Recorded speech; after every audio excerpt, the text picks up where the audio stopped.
Strategically located in the heart of Southeast Asia, the landlocked Kingdom of Laos is slightly larger than Idaho. It is a primitive land. Barely 15% of its 3 million people can read or write, and many Laotians in remote regions still believe the world is flat. Life is hard and short, with an expectancy of but 30 to 40 years. Women work and weave, live and labor in huts and hamlets where time has seemingly stood still for decades, generations, centuries. Struggling for existence and survival, the average Laotian's per capita income is less than $70 a year. Only the cities reflect the events and influence of the 20th century, and even here, much of the past is retained and remembered.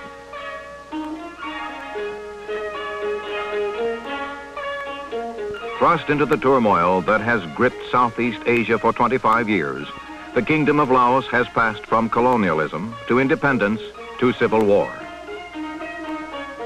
A devoutly religious people, they follow Buddha's 5 commandments against murder, theft, falsehood, adultery, and alcoholism.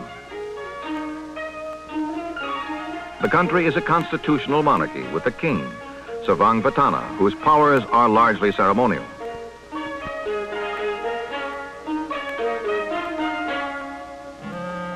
Limited independence came to Laos in 1949, after 56 years as a French protectorate and a brief occupation by Japanese forces in World War II. The country was granted sovereign status in a French Union of Indochina states. With the end of the Indochina War in 1954, Laos was given complete independence. A year later, she was admitted to the United Nations. The Laotian government sets up a royal capital at Luang Prabang and an administrative capital at Vientiane. But with independence comes conflict, nurtured in the mountainous northwest provinces of the strategic kingdom. Under Prince Suvarnabhumi, a communist movement is formed to challenge the government in Vientiane. The rebels call themselves the Pathet Lao, meaning land of Lao, and they are supported and supplied by communist sympathizers in North Vietnam. There are, through the infant years of Laotian independence, attempts to integrate the Pathet Lao into the central government and its armed forces.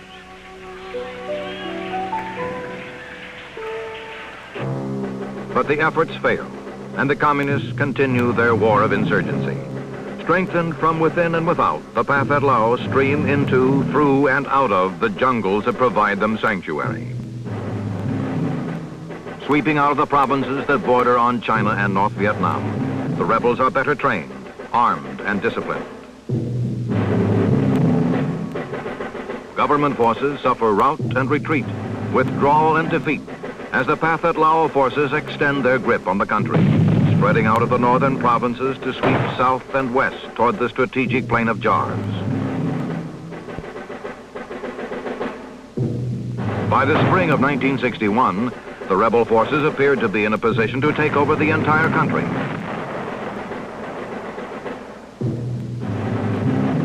This map illustrates the expansion of the Pathet Lao in the 7 years following the end of the war in Indochina.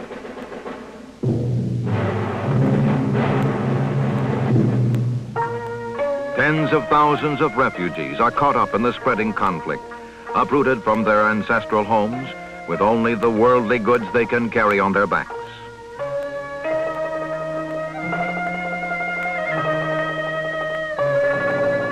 As the crisis worsens, an American president makes a fateful statement on Laos.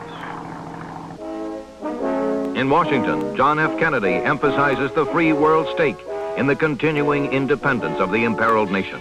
He asserts, "Security of all Southeast Asia will be endangered if Laos loses its neutral independence. Its own safety runs with the safety of us all, in real neutrality, observed by all. I want to make it clear to the American people and to all the world that all we want in Laos is peace, not war. A truly neutral government, not a Cold War pawn. a settlement concluded at the conference table and not on the battlefield. Our response will be made in close cooperation with our allies and the wishes of the Laotian government.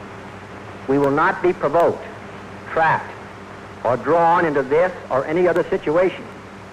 But I know that every American will want his country to honor its obligations to the point that freedom and security of the free world and ourselves may be achieved. President Kennedy's words are transformed into increased economic and military aid for Laos.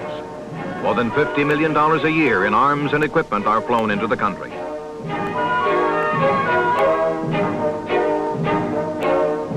American military advisors are provided to train and instruct the Royal Laotian troops in the use of U.S. military equipment.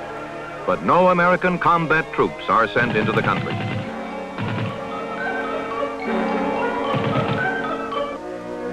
At the same time, a 14-nation conference on Laos is held in Geneva in 1961. After more than a year of difficult negotiations, agreements are signed in July 1962, providing international guarantees for the independence and neutral status of Laos. Secretary of State Rusk signs the Treaty for America, and Foreign Minister Andrei Gromyko initials the historic pact for the Soviet Union. Within Laos, the three principal political leaders meet to form a coalition government.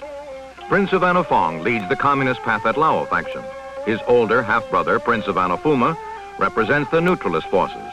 And completing the triumvirate is Prince Bumum, a former premier and spokesman for the conservatives. The men meet in seeming harmony for several hours and announce the formation of a government of national union with representation for all Laotian political parties. In the search for peace and stability in Laos, Bumum, the rightist, and Suvannofong, the leftist, agree to participate in a parliament headed by the neutralist Prince Suvannofuma.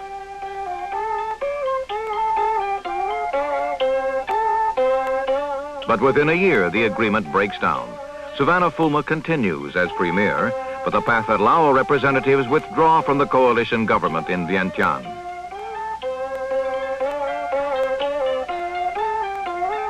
The civil war resumes, and once again, forces loyal to the central government and King Patana are severely tested by the communist armies of the Pathet Lao.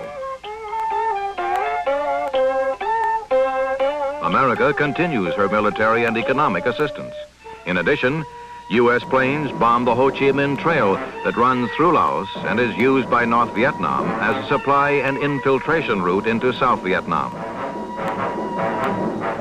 Years pass and the civil war goes on. The country is divided politically between the communist-supported Pathet Lao and the Western-supported neutralist rightist coalition. The communists control the eastern half of the country, including the vitally important Ho Chi Minh Trail. The government rules the nation's western half with most of the rice land and the cities. Early in 1970, the Pathet Lao forces mount a new attack on the plain of Jars and overrun the strategic gateway to the country's major roadways. Casualties are heavy as the government forces once again are put to rout. The crisis raises new concerns over America's commitment to the defense of Laos as a neutral nation. Government leaders report a continuing buildup of North Vietnamese troops in Laos. By spring of 1970, the figure is said to have reached 67,000. Without aid from the free world, Laos cannot continue to survive as a neutral and independent nation.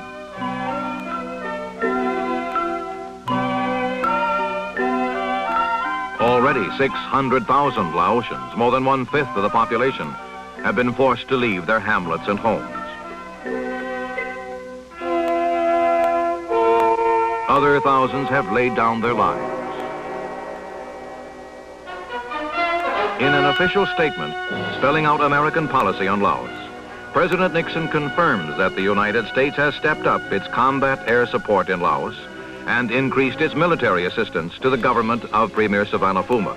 But the president emphasizes America has no plans for introducing ground combat forces into Laos. At the same time, he appeals to Russia and Great Britain to initiate diplomatic moves to end the war.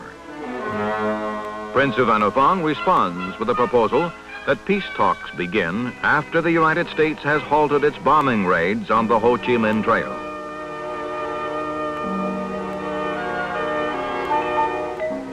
The Pathet Lao leader warns of continuing civil war until this pre-conference condition is met, and to underscore his words, the communists step up their offensive. In Vientiane, Premier Sivanaphuma rejects the terms laid down by his half-brother.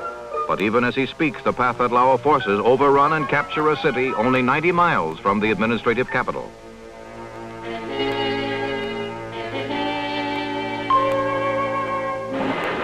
Pledging an all-out fight to defend and preserve his country's independence and neutrality, Sivanaphuma orders reinforcements into battle, and within a week, the city is recaptured.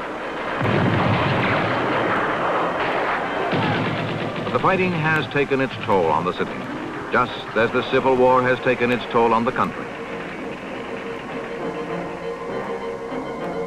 A battle has been won, but other battles remain.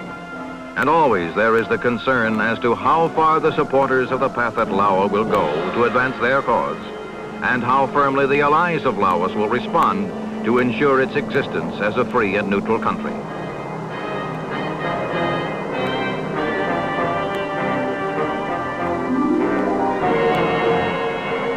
Thus, on jungle trails and in lonely frontier villages, the search for peace goes on. The search that has proved so difficult, so elusive, so heartbreaking in Laos and in all of Southeast Asia.